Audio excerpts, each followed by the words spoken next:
So we hit record, and then my son has to scream. It wouldn't be a Corgi Town podcast without a corgi barking. That's right. That's right.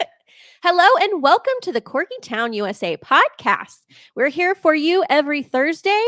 We talk about all things corgi and things just general with dogs.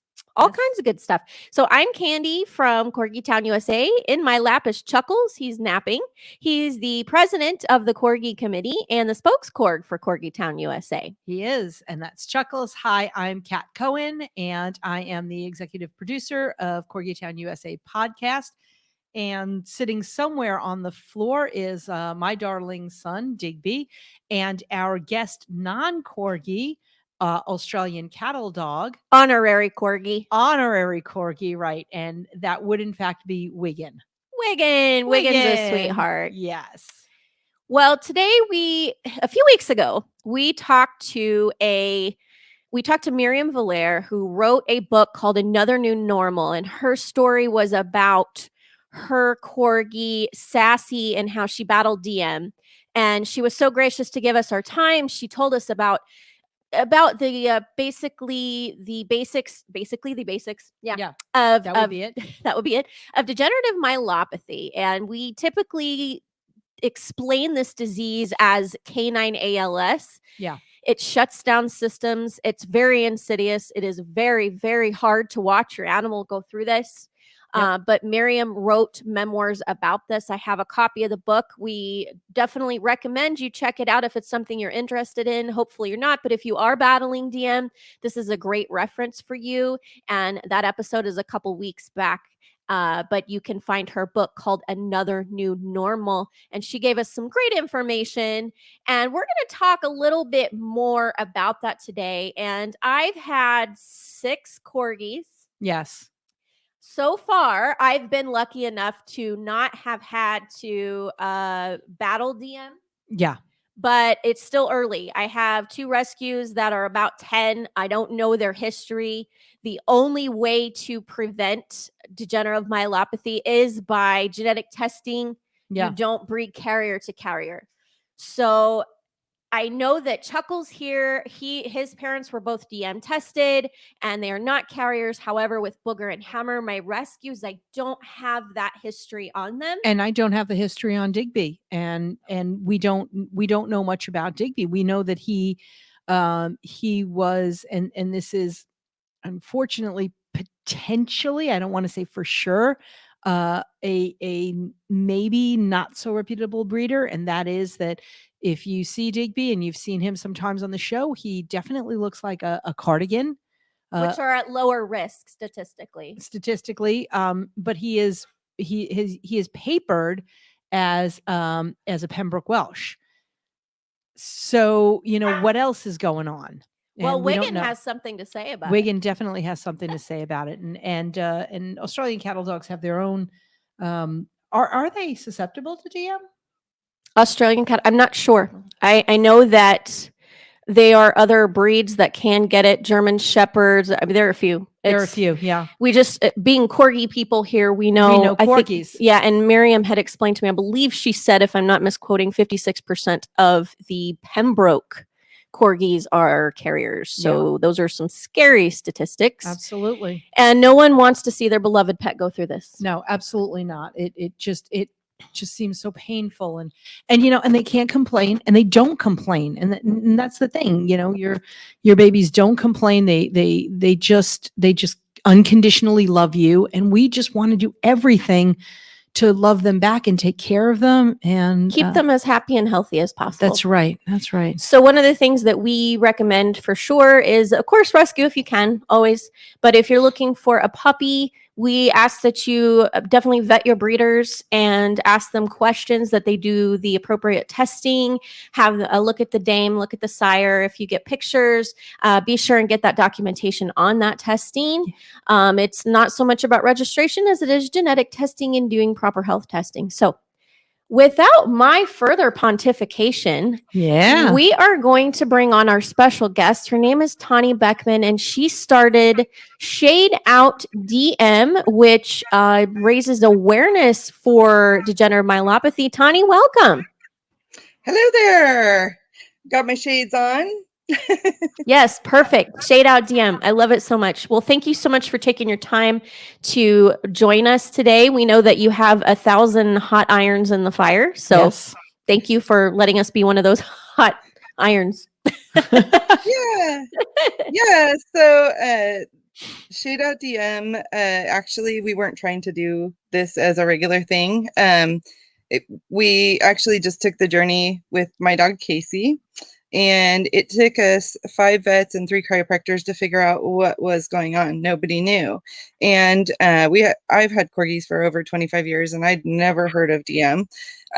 So it was quite foreign. I'm a horse trainer, so I noticed her gait change early on and started digging and just started taking her to doctors and chiropractors trying to figure out what we could do to help her. At the time, we thought maybe it was a neck injury. We thought it was a torn ACL, everything under the sun. And long story short, it ended up being degenerative myelopathy. And so when Casey crossed the bridge, the people kept saying, you need to keep doing this, because they took the journey with us on her Facebook page. So that's when she passed away and crossed the bridge. One of our loving friends that actually was taking her second corgi. She ended up having 3 corgis take the journey. So she took the DM journey for 10 years, nonstop. All of her corgis were related. And so it was her second corgi that took the journey in conjunction, like at the same time as Casey did. And so I relied on her expertise and her knowledge to help me through it. And so to her credit, she's the one that said, why don't you keep doing this and call it Shade Out DM? And because Casey, we would play when she did her hydrotherapy, and she wore her little sunglasses. So we always had, while she was swimming, she always had different sunnies on, and it kind of became a thing that she swam 2 to 3 times a week. And so every time people started sending us sunglasses from all over the world, and every swim session, she wore a different pair of sunnies just for a picture, and we'd post that. And she loved it because she'd always get the attention that corgis love, of, oh my gosh, how cute. So it was right up her alley. She was a superstar. And like you ladies were saying, corgis are not pitiful. They're wonderful, magical creatures. And they do corgi on, corgi strong, so there is a true definition behind that. These corgis are amazing, and they are so tough. Some of the other breeds do have a lot more trouble, and I didn't realize how prominent this was in so many other breeds. So I'll quit talking and let you ask me questions. You are our guest and you have the floor, so you speak as much as you want to. But we do have some questions for you. And Yeah. I'm having some mic monkeys. Here we go. So, and then Casey adorns your logo. So we see that behind you with her shades. And I'm wearing my Shade Out DM shirt. Yay! And we and I have the pin as well, but I was just telling Kat, you have the other pin. Yes. And I have the Casey pin, and I just removed it. I'm not wearing it. I removed it because I went to the airport recently, and I was afraid they would take it because of the so I forgot. Don't get it taken away. No. So I forgot to wear it for the episode. But so I do have some questions for you, though. Yeah. And we know, so we were talking about other breeds that get this disease as well. And we know that there's one method, and that's prevention, which is why we talk about the importance of a good breeder, reputable breeder. And just so you know, I mean, even there are some very reputable breeders that are not feeling it necessary to breed out the gene. So it's not just the puppy mills. It's a problem. It's across the board. We want to make sure that all pups, if you're thinking about breeding, get them tested first. You can prevent this disease by doing the testing. Yeah. Mm-hmm. Well, and Miriam talked about that too, that some breeders, even though they're reputable, they don't, just because they carry the gene does not guarantee that they're going to come down with it. And so to them, the logic is that, They justify it. yeah, but I mean, Yeah. to me, that risk just seems not worth it. It's too great. The risk, Yeah. I think, is too great. Well, I'll tell you, this disease is still, Dr. Coates from the University of Missouri does a lot of studies on it, and I mean, there's a lot of studies that are going on. It's still new, and so they're still trying to determine what triggers it to start. Clearly stress is a trigger. So like Casey developed DM. She started showing the signs at age 8. That is supposed to be very young. And I had breeders telling me, oh, well, it's old dog disease. And honestly, Casey's the only dog that I've ever bought. All my dogs have been rescues, all my corgis. And honestly, she was one that I picked out from a very reputable breeder. I don't blame her breeder because she was born in 2005 and the diagnostic test kit didn't come out until 2008. And as soon as she did find out that this was a thing, she immediately started doing the testing. I don't blame her one bit. Yeah, that was But I still do, early in infancy before we knew. yeah. But I do hold the breeders accountable that want to dismiss it. It's a horrible disease and can be prevented. End of story. There's no reason to continue breeding this disease, in my opinion, because you can't prove what the triggers are yet. You cannot, like, say, I'm going to go through life and just not trigger it. Casey had stress in her life. She had ailment after ailment. She started off from the breeder. One of the other puppies in her litter, after we'd picked her out, one of the other puppies poked her eye and damaged her tear duct. So all of her life, she's had eye problems, and we've done ointment every morning, every night, and she did fine with that. The breeder actually was very great, and she's like, oh, you can pick a different puppy. And I thought, why? If she needs ointment, I'll do it. I know I can do that for her. So, for me, Sibling and that, rivalry. yeah, Yeah. exactly. So I think for me, that made it harder to lose her because we had that bond really deep from the beginning, Right. every morning, every night, anytime it was dry out, anytime it was windy, anything, it was always check her eye, check her eye, check her eye, and she was so good about coming and saying, can you help me with my eye, because it didn't produce tears. So Right. anyway, then, she ended up getting bladder stones and had to do bladder stone surgery. And I really feel like that surgery may have been the trigger that started this. And, but there's no way, it's still a new disease. They're still doing testing. They're trying to figure out what causes it. The dog studies are contributing to the human ALS studies, which is really exciting from my view, because I have friends that have had ALS and passed away. I've had family members that have had ALS and have passed away. And so the connection there for me is very personal. And I am a part of a ALS support group also. And gosh, it goes hand in hand. Exactly the same journey as with the dogs. So, Yeah, it's devastating. My grandfather actually had 2 neighbors that had it, and both of them, I believe both of them have passed away.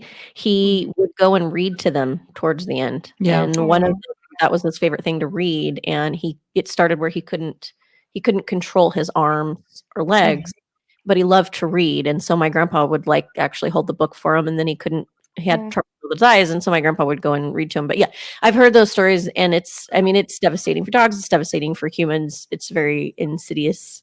But getting back to the Shade Out DM organization, so from what I understand, you help many, and these are different breeds. It's not just corgis. We just happen to be yeah. corgis here at CorgiTown USA. So can you kind of give us a brief rundown on what Shade Out DM does as an organization to help, and how our listeners and viewers can help? So there are a lot of groups out that are centered around degenerative myelopathy. And a lot of their focus is helping owners when they start to take the journey and helping them figure out what to do, where to start, what kind of cart to get, what kind of this to get. Oh, their feet are bleeding, we need boots, things like that. And we are luckily we are not in competition with any of them. We work very closely with all of those groups. One of them, I will say, Corgis on Wheels. Bobby Mayer is amazing. She helped me with Casey, and I have a huge respect for Bobby. And Corgis on Wheels is fantastic. I absolutely love them. We also have a cart program also through Bandits Band-Aid, and the only reason that it is in existence is they're the ones that purchased Casey's quad cart for me and helped me when she needed the quad cart. She needed all 4 wheels instead of just the 2. And so when she passed away, I said, what do you want me to do with this cart? And actually it turns out they've been helping boxers and other breeds also with carts. So they asked me if I'd take on the cart program for all breeds. So thankfully, we work hand in hand. I still go to Bobby regularly and say, hey, I've got this new idea. What do you think? So basically, the point behind ShadeOutDM is to raise awareness. We want to shout it out and basically just educate people. I really genuinely think that a lot of people really do want to do the right thing and breed accordingly, but they just don't know. Like myself, I didn't know. I didn't breed her, but I'm saying they just didn't know. And so my thing was we just need to keep raising awareness about degenerative myelopathy. So we started going to Corgi events and raising awareness. And we have people all over the country that pre-COVID jumped in and were willing to host booths all over the country at the big Corgi events at Florida, Corgi Picnic, and Kansas, Midwest. I mean, all over they've done these events for us. You have a and nationwide scream team. We actually have an international wide scream team. Yeah. International scream team. That's awesome. Yeah. So we have a sister club over in England called ShadeOutDM, another one, big one in Taiwan, another one in one starting up in Australia. So I mean, to me, we're not all like on paper documented, but we're all shooting for the same thing together. Everybody's speaking for the pups, and most of them, yes, they're all Corgi generated. They're all, but we welcome the other breeds because they're also taking the journey. And so we started going to pet walks and Corgi events, then pet walks, and then Humane Society walks, and just educating pet owners everywhere. Because when people would say, "Oh, that's too bad. I'm glad I don't have a Corgi," and I'd say, "Well, wait a minute. What kind of dog do you have?" "Oh, a boxer." I said, "Well, sorry, but this might affect you too, so come on over here." And they go, "Really? You're kidding." So then we get to talking to them, and to me, if they can relate to it, then it concerns them. And so often right now, over 100 breeds carry the DM genes, so over it does affect 100 breeds. Is that what you said? Over 100 breeds? Yeah. Wow. And the top, well, I haven't so before COVID, it's been a year now. So we haven't gone to any events or anything.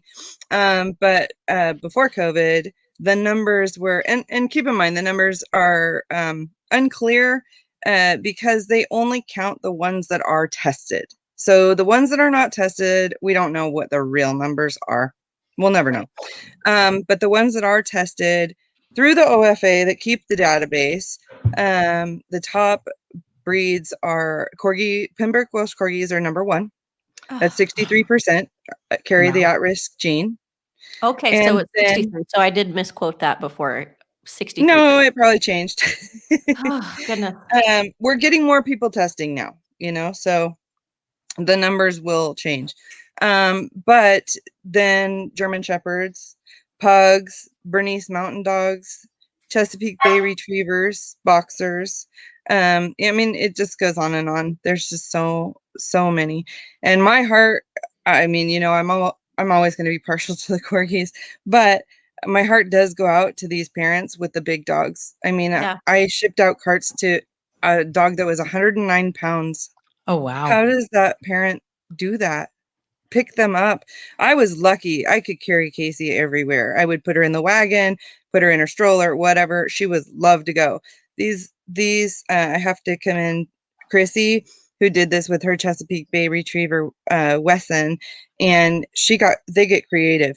She took a hiking belt and had a clip on it that she could hold him up around her waist. I don't know how they do it. It's really phenomenal, and their love is just amazing. So, Oh my gosh, I can't what do we do? imagine.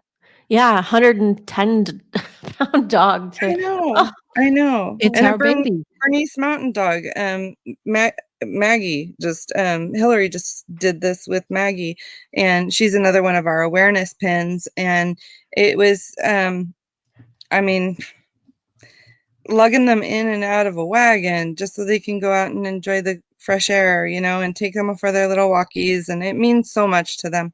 So I'm getting sidetracked though. So to answer your question, then we started going to veterinary conferences because we're finding that a lot of the vets across the US don't know about DM. And not to their fault, it's just a newer disease. So they didn't learn about it when they were in school, if they're, went to school earlier. So raising awareness about that. And we went to, right before COVID, we went to the Western Veterinary Conference and met vets and vet students and vet assistants. And so many of them were grateful that they said, oh, so you're a support group that we can send our people to when we don't have time to help them through the problem that we just diagnosed them with this horrible diagnosis. And that's amazing that they would put their trust in us. And we do have a lot of vets on our group that do answer the awesome. questions for people.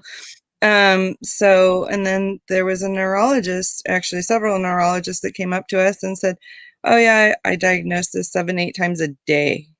I was like, holy cow, I had no idea. So I'm learning as we go. Everybody's learning about all of this. And so my main goal, our whole focus is to raise awareness about degenerative myelopathy.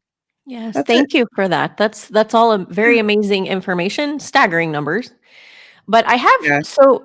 for those who are listening and not watching, there's a Facebook page and it's ShadeOutDM, ShadeOutDM, and there's also a website www.shadeoutdm.org. That's on the screen if you're watching. And so tell us how we can help. Now I have some items here and these are little doggies on wheels. Yeah, and tell us with these products, these help. I mean, I imagine, you have a little doggy with DM, you have a little action figure. Right.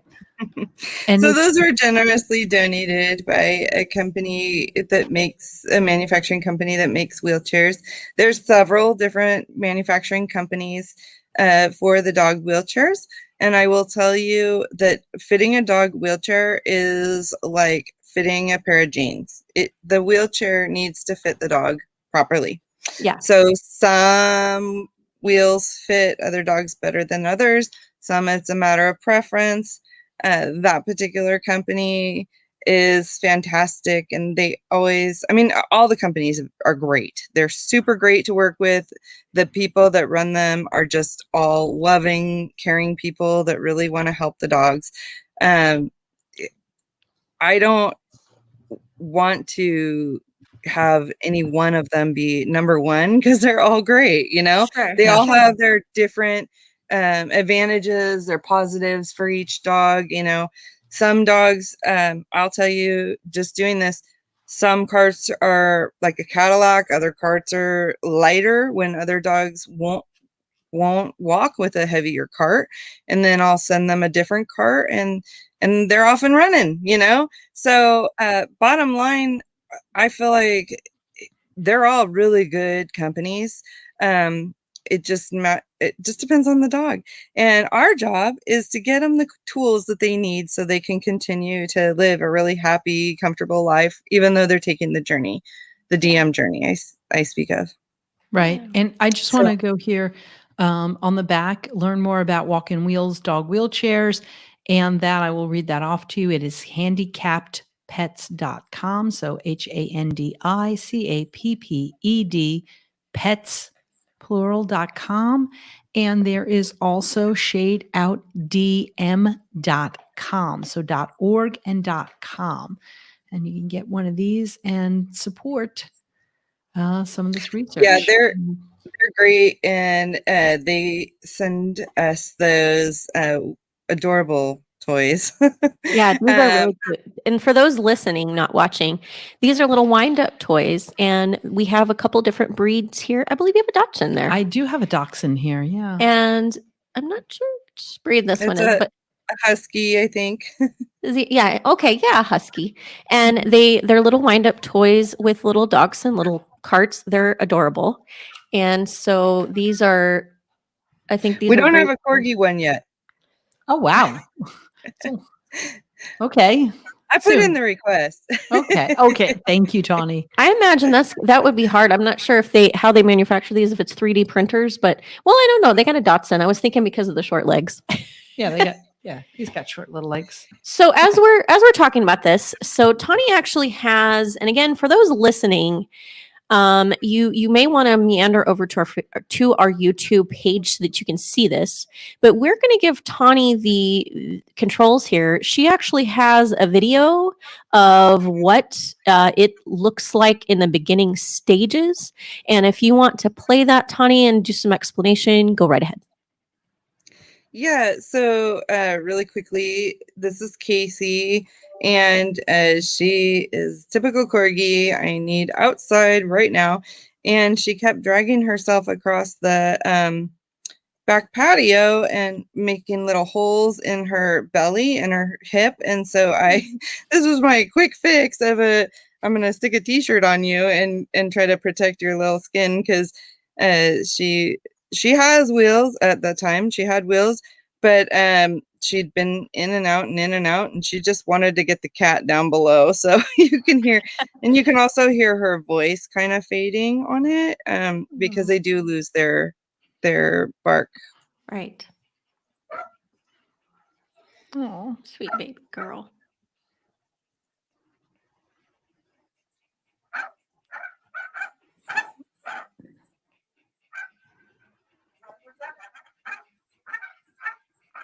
And you can, in that shot, you can definitely see that she's dragging her legs. Yeah. And just trying her very little bestest. Yeah. Oh, you Sweet love girl. you gotta love the corgi spirit though. Yes. Yeah. So for those who watch that, and Tawny, the way you describe this is kind of beginning stages. So if someone is concerned, this is something to kind of watch for. Well, they start by wearing their toenails on one foot.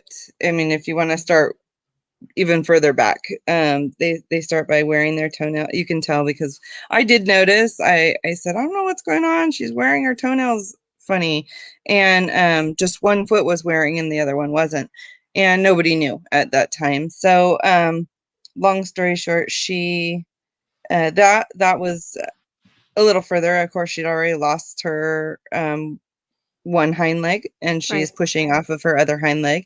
And it's very important to keep their front end strong. So as much as it is hard to watch, it was really hard for me to live with. And it was all I could do. I wanted to go and help her all the time. As a matter of fact, I might have made her progress more, if that makes sense, because I couldn't stand to watch her drag herself like that. So I would bend over and help her. And thinking back now, by helping her all the time, she probably ended up in that quad cart a little bit early. A lot of people had told me she didn't want to walk anymore in her wheels. And so a lot of people had told me, I said, well, what about a quad cart? And they said, oh, no, she's not there yet. You don't need to put her in a quad cart. And I couldn't take it. So I got her quad cart. And the right one came along that was the perfect fit. Casey also had a tumor in her belly, so it was a little tricky. But the vet kept saying it doesn't bother her at all. And it didn't. It just bothered me. But I was concerned that the cart would push on it or something. And so I gave her the quad cart and with the front wheels. And we go to the parks around here because obviously I live on a hill with a patio, right? And so I go to a park up the street, and she took off running straight towards a ditch. And I gave me a heart attack. I hardly could catch her in time. So clearly she was ready for those front wheels because she took off running again, and I could hardly catch her.